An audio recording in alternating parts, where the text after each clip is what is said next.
After my dad passed away, he left mountains of material in his office. One day, I happened across a box that looked like it was a box of German carbon paper. And I opened it up and turned out that it was full of short stories that were unpublished. And the Diamond of Jeru was one of those short stories.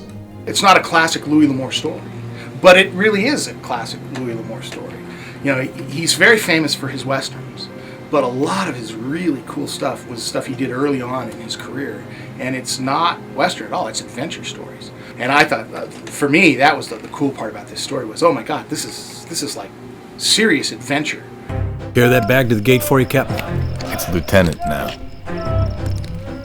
Doesn't matter.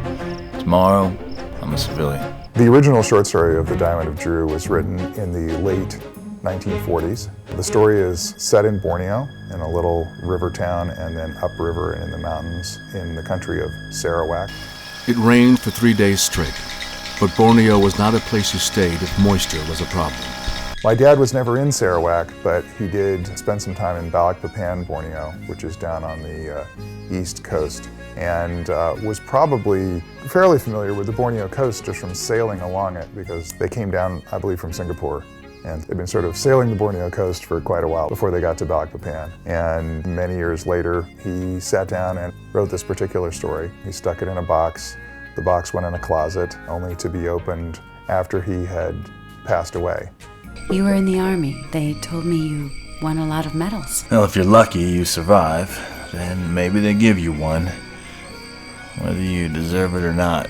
The short story versions of The Diamond of Jeru are written in first person. They're experienced completely in first person.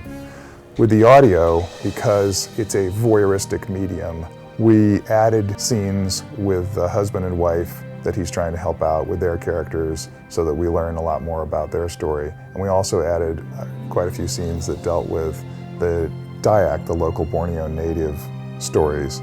We just have to keep you from becoming one of these disaffected types the tropics seem to attract. We were able to discover some really, really wonderful aspects, even as late as just before we went into production on the audio, that really made their contribution to the story absolutely essential. It was a lot of fun, just the expansion of the story and finding all the pathways that it could take. It was a story that just kept giving and giving and giving.